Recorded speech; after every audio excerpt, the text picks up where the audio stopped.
Welcome to the Daily Plunge. We're in the book of Exodus, chapter 32, verses 1 through 20. Now, while Moses is experiencing the absolute ultimate mountaintop experience with the Lord, something else has happened down below. And it says that the people gathered around, or better is really, they surrounded Aaron, they intimidated him, and they said, as for this fellow Moses, we don't know what happened to him. He brought us out here. He led us out of Egypt. But that's not really what they're saying. They're saying, he led us out here to nowhere. And now what are we going to do? And so they press Aaron to produce a god for them. Now, what's going on is even though the Lord has led them out of Egypt, he hasn't gotten Egypt out of them. They want the Egyptian gods they had before, right? When they were slaves.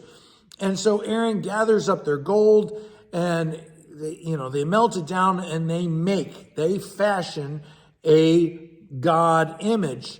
Now, various Egyptian gods had a bovine look to them in various ways, but this ultimately is probably the Egyptian god Apis, which was a god of creation. And he says, well, this is the God who led you out of Egypt. But it's not.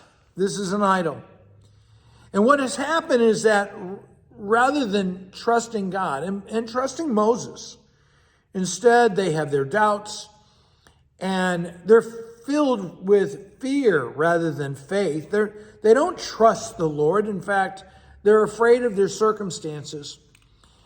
And a orgy of drinking and sex ensues because that was sort of the way that they worshiped their gods. And the fornication was a part of that ritual. And the Lord says to Moses, hey, you need to get down there and go deal with these people, this corrupt and stiff-necked people. And one of the things that's interesting too is the language that the Lord says, your people that you brought out. They're not my people anymore. They're yours. You can have them. But Moses, in verse 11, it says that he seeks the Lord's mercy or his favor. And so he's interceding. He's being the mediator. He's supposed to be. He's interceding for them.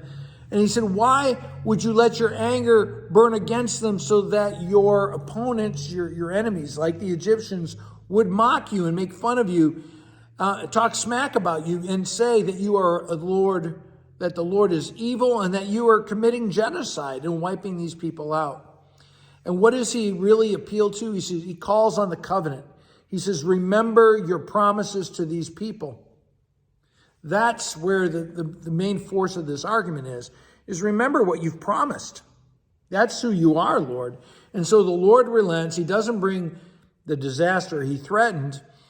And Moses heads down there. He throws down the two tablets, which were literally written by the Lord on both sides of the stone tablets.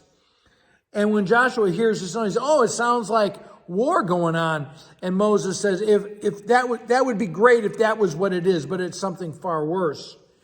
And when Moses approaches, he loses his temper.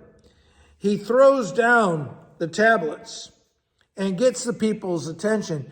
And then he burns and boils down that golden calf, and he makes the people drink their idolatry, to taste their own idolatry.